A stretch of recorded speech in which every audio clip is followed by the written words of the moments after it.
Congress office ಹತ್ರ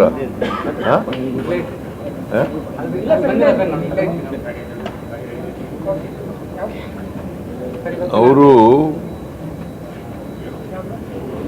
ಕರ್ನಾಟಕದಲ್ಲಿ ರಾಜಕೀಯ ಬೆಳವಣಿಗೆಗಳ ಬಗ್ಗೆ ಚರ್ಚೆ ಮಾಡಿದ್ರು. ಬಹಳ ಮುಖ್ಯವಾಗಿ ಈ ಜಾತಿ ಗಣತಿ ಬಗ್ಗೆ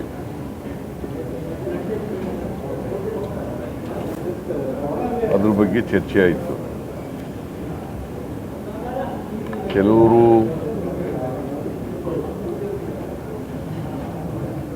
ಸಂಘ ಸಂಸ್ಥೆಗಳು ಮತ್ತು ಕೆಲವು ಜಾತಿ ಮುಖಂಡರುಗಳು, ಮಠಾಧೀಶರುಗಳು ಮತ್ತು ಕೆಲವು ಮಂತ್ರಿಗಳು ಕೂಡ ಜಾತಿ ಗಣತಿ ಬಗ್ಗೆ ಅಪಸ್ವರ ಎತ್ತಿರ್ತಕ್ಕಂಥದ್ದನ್ನು ಪ್ರಸ್ತಾಪ ಆಯಿತು. ಅದ್ರ ಬಗ್ಗೆ ಡೀಟೇಲ್ ಡಿಸ್ಕಷನ್ ಆಯಿತು. ಈಗ ವರದಿ ನಮ್ಮ ಜಾತಿ ಗಣತಿ ಬಗ್ಗೆ ಏನು ವರದಿ ಕೊಟ್ಟಿದ್ದಾರೆ, ಇನ್ ಪ್ರಿನ್ಸಿಪಲ್ ಅದು ಅಕ್ಸೆಪ್ಟ್ ಮಾಡ್ತಾರೆ. ಇನ್ ಪ್ರಿನ್ಸಿಪಲ್ ಅಕ್ಸೆಪ್ಟ್ ಮಾಡ್ತಾರೆ. ಆಮೇಲೆ enumeration of the cost survey ಅದನ್ನು ಬಿಕಾಸ್ ಅದು ಹಳೆಯದಾಗಿರೋದ್ರಿಂದ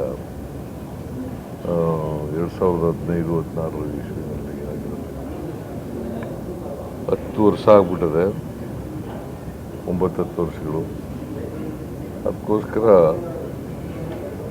ಎನ್ಯುಮರೇಷನ್ ಆಗಬೇಕು ಮತ್ತೆ ಹೊಸದಾಗಿ ಅಂತಕ್ಕಂಥದ್ದು ಅವರ ಅಭಿಪ್ರಾಯ. ಅದಕ್ಕೆ ನಾವು ಕೂಡ ಒಪ್ಕೊಂಡಿದ್ದೀವಿ.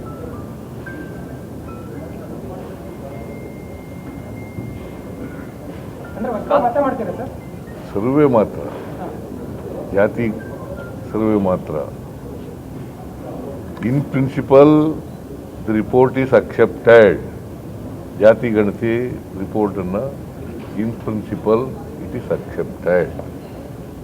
ಆದರೆ ಹೊಸದಾಗಿ ಹಳೆ 2015-16ರಲ್ಲಿ ಎನ್ಯುಮರೇಷನ್ ಆಗಿರೋದ್ರಿಂದ ಹೊಸ ಎನ್ಯುಮರೇಷನ್ ಆಗಬೇಕು ಅಂತಕ್ಕಂಥದ್ದು ಅವರ ಅಭಿಪ್ರಾಯ.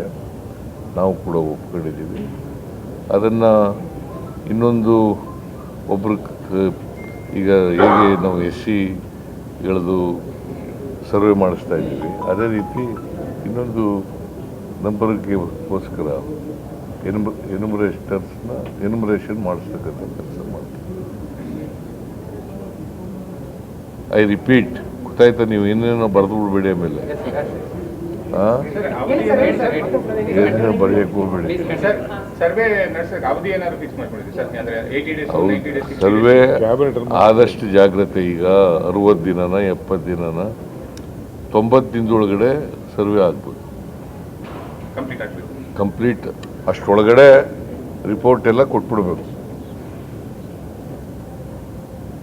ಆಯ್ತಾ? ಸೊ ಇದು ಒಂದು ಚರ್ಚೆಯಾಗಿ ತೀರ್ಮಾನ ಆಗಿದೆ. ಇನ್ನೊಂದು ಇತ್ತೀಚೆಗೆ ನಡೆದಂಥ ಒಂದು ಟ್ರ್ಯಾಜೆಡಿ, ದುರಂತ ಏನಾಗಿತ್ತು ಅದರ ಬಗ್ಗೆನೂ ಕೂಡ ಚರ್ಚೆ ಆಯಿತು. ಚರ್ಚೆಯಾಗಿ ನಾವು ಏನೇನು ಕ್ರಮ ತಗೊಂಡಿದ್ದೀವಿ ಅದನ್ನೆಲ್ಲ ವಿವರಿಸಿದ್ದೀವಿ. ನಾನು ಏನೇನು ಕ್ರಮ ತಗೊಂಡಿದ್ದೀವಿ, ಈಗ ಹೊಸದಾಗಿ ಮ್ಯಾಜಿಸ್ಟ್ರಿಯಲ್ ಎಂಕ್ವೈರಿ ಮಾಡ್ತಕ್ಕಂಥದ್ದು, ಆಮೇಲೆ ಜುಡಿಷಿಯಲ್ ಕಮಿಷನ್ನ ಅಪಾಯಿಂಟ್ ಮಾಡಿರ್ತಕ್ಕಂಥದ್ದು. ಅದು 1 man judicial commission headed by ನಿವೃತ್ತ ನ್ಯಾಯಾಧೀಶ ಮಿಸ್ಟರ್ ಕುನಾ, ಮೈಕೇಲ್ ಕುನಾ. ಅದನ್ನು ಎಕ್ಸ್ಪ್ಲೇನ್ ಮಾಡಿದ್ದೀವಿ. ಮತ್ತು 5 ಜನ ಪೊಲೀಸ್ ಆಫೀಸರ್ಸ್ನ ಸಸ್ಪೆಂಡ್ ಮಾಡಿರ್ತಕ್ಕಂಥದ್ದು. ಆಮೇಲೆ ಇಂಟೆಲಿಜೆನ್ಸ್ನವ್ರನ್ನ ಇಂಟೆಲಿಜೆನ್ಸ್ ಹೆಡ್ಡನ್ನು ಟ್ರಾನ್ಸ್ಫರ್ ಮಾಡಿರ್ತಕ್ಕಂಥದ್ದು. ಆಮೇಲೆ ಪೊಲಿಟಿಕಲ್ ಸೆಕ್ರೆಟರಿ ರಿಲೀವ್ ಮಾಡಿರ್ತಕ್ಕಂಥದ್ದು. ಇದನ್ನೆಲ್ಲ ಎಕ್ಸ್ಪ್ಲೇನ್ ಮಾಡಿದ್ದೀವಿ. ಸೊ ಅವರು ನಾವು ತೆಗೆದುಕೊಂಡಿರ್ತಕ್ಕಂಥ ಕ್ರಮಗಳ ಬಗ್ಗೆ ಸರಿಯಾಗಿದೆ ಅಂತಕ್ಕಂಥ ಭಾವನೆ ಇದೆ. ನಾವೇನೇನು ಕ್ರಮಗಳನ್ನು ತಗೊಂಡಿದ್ದೀವಿ ಆ ಕ್ರಮಗಳನ್ನೆಲ್ಲ ಸರ್ಕಾರ ತಗೊಂಡಿರ್ತಕ್ಕಂಥ ಕ್ರಮಗಳು ಸರಿ ಇದೆ ಅಂಥೇಳಿ ಒಪ್ಕೊಂಡಿದ್ದಾರೆ. ಸೊ ಇಷ್ಟು ಮೇಜರಾಗಿ ಸರ್ 12ನೇ ತಾರೀಕು ಬರಬೇಕಿತ್ತು ಸಿದ್ದರಾಮಯ್ಯನವರು, ಆದರೆ ದಿಢೀರಂತ ದೆಹಲಿಗೆ ಭೇಟಿ ಕೊಟ್ಟರು. ಇದ್ರ ಬಗ್ಗೆ ಸಾಕಷ್ಟು ಚರ್ಚೆ ಆಗ್ತಾ ಇದೆ ಸರ್ ರಾಜ್ಯದಲ್ಲಿ. ಹಿಂದೆ ಕೇಳಪ್ಪ, ನೀವು ಅದಕ್ಕೆ ಸ್ಪೆಕ್ಯುಲೇಷನ್ ಮಾಡ್ತಾ ಇದ್ದೀರಿ ಅಂತ ಹೇಳೋದು. ನಾನು 12ನೇ ತಾರೀಕಿಗೆ ಬೇರೆ ಇದಕ್ಕೋಸ್ಕರ ಬರ್ತಾ ಇದ್ದೀನಿ. Permanent 16th finance commission chairman ಭೇಟಿ ಮಾಡೋಕ್ಕೋಸ್ಕರ ಬರ್ತಾ ಇದ್ದೀನಿ 12ನೇ ತಾರೀಕು. 16th ಫೈನಾನ್ಸ್ ಕಮಿಷನ್ ಚೇರ್ಮನನ್ನು ಭೇಟಿ ಮಾಡೋಕ್ಕೆ 13ನೇ ತಾರೀಕು ಇರೋದು. 13ನೇ ತಾರೀಕು ಭೇಟಿ ಮಾಡ್ತಾ ಇದ್ದೀನಿ. 12ನೇ ತಾರೀಕು ಸಾಯಂಕಾಲ ಬರ್ತೀನಿ. ಗೊತ್ತಾಯ್ತಾ? ಇದು ಒಂದು ಇತ್ತೀಚೆಗೆ ನಡೆದಂಥ ಟ್ರ್ಯಾಜಿಡಿ. ಆಮೇಲೆ ಕಾಸ್ಟ್ ಸೆನ್ಸಸ್ ಭಾಳ ದಿನಗಳಿಂದ ಅವರು ಸುರ್ಜೇವಾಲಾ ಅವರು ಖರ್ಗೆ ಅವರಿಗೆ ಮತ್ತು ರಾಹುಲ್ ಗಾಂಧಿ ಅವರಿಗೆ, ವೇಣುಗೋಪಾಲ್ ಅವರಿಗೆ ನಿಮ್ಮ ಎದುರುಗಡೆ ಚರ್ಚೆ ಆಗಬೇಕು ಅಂತ ಹೇಳ್ತಾ ಇದ್ರು. ಅದು ಒಂದು ವಿಚಾರ. ಸೊ ಈ ಒಂದು ಟ್ರ್ಯಾಜಿಡಿ ನಡೆದಿತ್ತಲ್ಲ, ಇದು ಒಂದು ವಿಚಾರ. ಇವೆರಡು ಚರ್ಚೆ ಮಾಡೋಕ್ಕೋಸ್ಕರ ಇವತ್ತು ಕರೆದಿದ್ದೆ.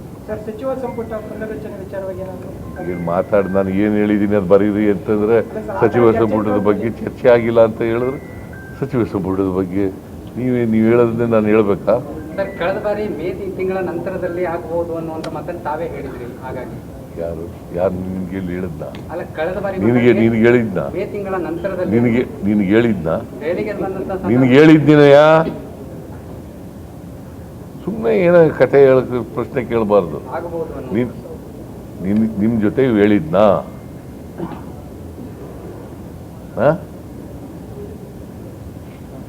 So lastly, was there any discussion on a cabinet reshuffle as well, basically his demands?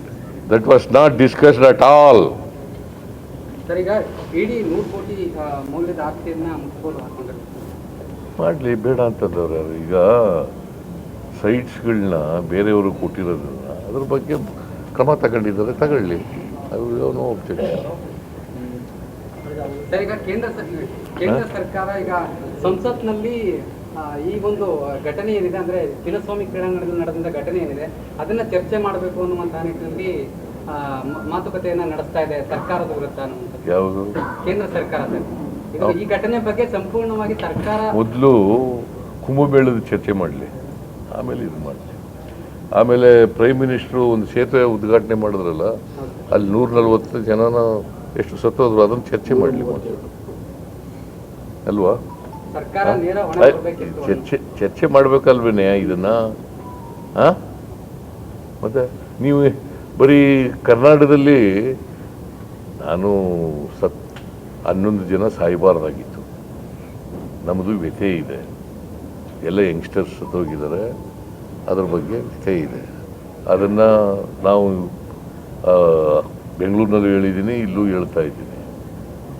ಹಾಗಂತೇಳಿ defence ತಗೊಳ್ಳಲ್ಲ ನಾನು. ಕುಂಭಮೇಳದಲ್ಲಿ ಸತ್ತೋದ್ರು ಅಂತೇಳಿ ಡಿಫೆನ್ಸ್ ತಗೊಳ್ಳಲ್ಲ. ಅದಕ್ಕೋಸ್ಕರ ಅಲ್ಲಿ ಮಾಡಿದ್ದಾರೆ, ಅದು ಇಲ್ಲ ಆಗಿದೆ, ಆ ಥರ ಹೇಳಕ್ಕೆ ಹೋಗಲ್ಲ.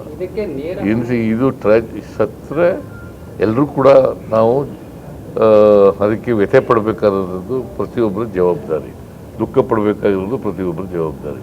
ಇದಕ್ಕೆ ನೇರ ಹೊಣೆ ರಾಜ್ಯ ಸರ್ಕಾರ ಆಗಿರುತ್ತೆ, ಆದರೆ ಅವರು ಅಧಿಕಾರಿಗಳನ್ನ ಅಮಾನತು ಮಾಡಿದ್ದಾರೆ. ಅದು UP ಆದಿತ್ಯನಾಥ್ ಜವಾಬ್ದಾರಿ ಇಲ್ವಾ? ನೀನು ಅದನ್ನ ಬಗ್ಗೆ ಕೇಳಲೇ ಇಲ್ಲ. ಯಾವ ಟಿವಿನೇಯ ನೀನು? ಯಾವ ಟಿವಿನಪ್ಪ ನೀನು? ಯಾವ ಟಿವಿ ಒಂದು ಹೇಳಪ್ಪ ಅಂತಂದ್ರೆ ರಿಪಬ್ಲಿಕ್. ನೀನು ಅದು ಹೇಳ್ದೀಯಾ?